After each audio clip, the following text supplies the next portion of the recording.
Hey fragrance lovers and enthusiasts, welcome back. It's Benjamin here from the Centaur Fragrance channel. I'm happy to bring you another fragrance, another undiscovered brand, and a fragrance that I truly love. This is my favorite from this new house called Scents by Bay, and the fragrance is called Dino. It's not a dinosaur fragrance, but it certainly is one of the ones that maybe is more masculine, but maybe a little bit more of a fresh masculine floral fragrance.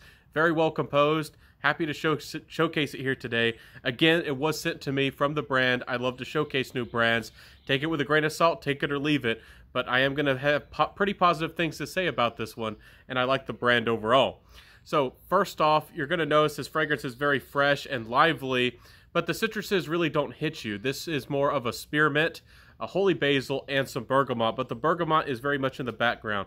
So the freshness of this fragrance really doesn't hit you and dissipate like a bunch of, really actually fresh, crisp citruses would.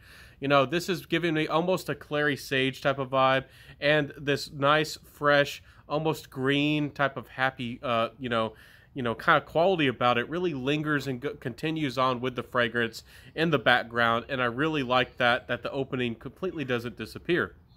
In the mid, you're going to notice the rose. The rose is probably the bigger player, but it plays very nicely with some gardenia and some violet in the background. The violet really isn't too noticeable. It's more of a supporting player. It's more of the dry, powdery type of violet, and I think that's some of the core DNA of, this brand, Scent by Bay. Their fragrances smell very clean. They smell very wearable, but yet they're trying to make them fairly, complex to the fragrance. It's very nice overall, and I really like it. It's fresh and clean, it's professional, it's floral a bit, but yet it's masculine somehow, at least to me. Very unisex though, anybody could wear it.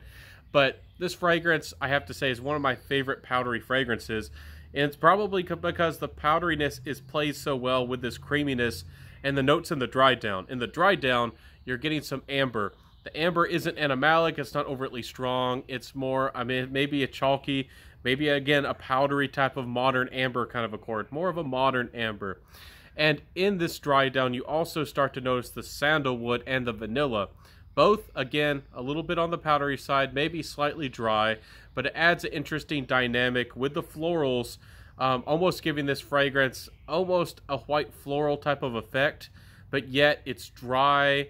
It's a little bit more confident, it's a little bit more bold, and the green kind of quality is very slightly green and really plays well with all these this interesting dynamic. I really like, modern amber if it's used right. Sometimes it's despicable to me, and sometimes those modern amber molecule-like woods can do magic, and they do so well in this fragrance with the amber and the modern, synthetic sandalwood, playing with these quality notes, and it feels like a very well-rounded fragrance. That's what I have to say. And overall, it's just so well done. I can't say enough good about it. It's a happy fragrance. It's a little bit grown up. You might have to be 20 plus to appreciate this one, but it's great and wearable, light, and I never thought in my whole fragrance experience that I would ever like a powdery fragrance. I actually quite dislike powdery notes and powdery qualities and fragrances most of the time, and they did the right combination for me. Some amber and some sandalwood to make the powderiness more tolerable, and this interesting floral dynamic really makes softening up and making the fragrance more well-rounded, and that rose making it almost like a soft, almost slightly sweet musk kind of rounding out the fragrance. Really like this one. I can't say enough good about it. But what I do have to say with the performance is it's great. You thought I was going to say it was bad. It's actually really, really nice. This is one of the best long-lasting, fresh, more fragrances with a fresh quality about them that I've ever experienced. This fragrance will easily give you 7+ hours. I easily get about 8 hours, maybe 9 sometimes. I wouldn't be amazed if somebody out there can get even more, even more performance out of this fragrance on their skin. These are highly concentrated, and you kind of get your money's worth that way, because we'll talk about the price a little bit later on, but that's kind of being a factor into the price. Pretty highly concentrated, and I really like this one. I like to layer it as well. These fragrances have a quality about them that makes them easy to layer with other fragrances, and I find that quite nice. Not all fragrances need to be so complex and so original that they can't be layered with others. These fragrances do have character, but could play really well with other fragrances. So compliment factor wise, y'all know that the world is upside down right now, so we can't get out there and get as many compliments and get as much attention and get that feedback as we'd want to. But this is a winner in my book. It's a winner in my world. Every time I've worn this, people thought it was interesting, they thought it was playful, and they also thought it was a little bit fresh. So if you've always liked those fresh, clean fragrances like Prada El Homme, maybe you want something that's a little bit more interesting, a little bit more artistic, maybe something that's a little bit more grown up, this fragrance is definitely one of those types of fragrances. Very clean, easygoing. If I didn't tell you all the notes, if I didn't read all of those to you, you might write this fragrance off as a very fresh, likable, like happy, powdery fragrance that's a little bit on the fresh side. And I think that's how you would describe this fragrance. And that fragrance, in my world, at least with my personality, it does magic. So it's not the biggest compliment getter. I have to be open and honest about that, but it does work. It does work its little spell and its little magic. So with the price and the concentration, these are 1 ounce bottles and they're $60. This is a indie brand, more of an indie niche. I think the quality is outstanding with this fragrance. It's long lasting and it's highly concentrated. I think it's worth the money. I think it is. But again, you have to take the quality and, you know, your nose and your personal preference, you know, into accordance with this. This is $60 for 1 ounce. That is approximately $180 for a full-size bottle. That is definitely in, you know, niche territory, middle niche, entry-level niche. I don't know how everybody looks at it, but it's a good fragrance from an indie house and it's bite size.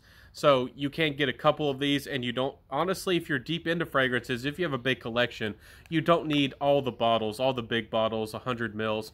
You probably need things like this that are more bite size. But honestly, this fragrance is powdery, and again, I'm going to have to say it, not everybody likes powdery qualities.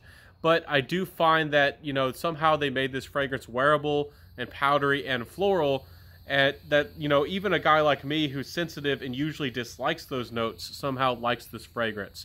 So with my closing thoughts, this fragrance kind of converted me to powdery notes. This might be the only powdery fragrance I ever like, that I would actually wear casually, regularly, and that I find highly versatile. It works for me, and that's a dream come true. But on the other hand, this is kind of expensive for getting into indie or indie niche. You know, for the price, for the money, it might be expensive for what you're thinking. This is more of a light, versatile, everyday kind of fragrance. It depends on what you like. It depends on what you love and what you need in your collection. So I think that this is going to appeal to the people who maybe even like Creed but wanted something more daring. This isn't a daring house. These are not daring fragrances, but they're a little bit more interesting than maybe some of the very fresh Creed fragrances. And I'm just going to say that as a reference point. Like, if you've liked really fresh, mass-appealing citrus fragrances, and maybe you've been scared to go into indie, this is a house that I think is easy to step into, a little bit different, maybe a little bit more complex, but not a lot. And I think that's actually a good thing for a lot of people. This is an indie house. This is an indie niche that you probably can get a lot of wear out of it. So, good house, good brand. Happy to have this in my collection. Thank y'all for watching my video today. I really do appreciate you, my friends, watching, being fragrance enthusiasts, and helping this channel to be what it is. The Centaur Fragrance family, exploring fragrances, enjoying fragrances, and finding the fragrances we truly love. So this was a pleasant surprise. Again, my favorite from the house. I just never thought that I would like a powdery fragrance. I'm converted. So I'll see you next time, everybody. Let me know what you think about the brand. If you're interested in checking them out, I will link them down below in the description. And I'll see you next time, everybody. Wear what you love, rock what you got. Let me know. Do you like powdery fragrances? What's your favorite powdery fragrance? And does this brand, or does this fragrance just in general sound interesting to you? I'll see you next time, everybody. Wear what you love, and I'll see you next time. And bye.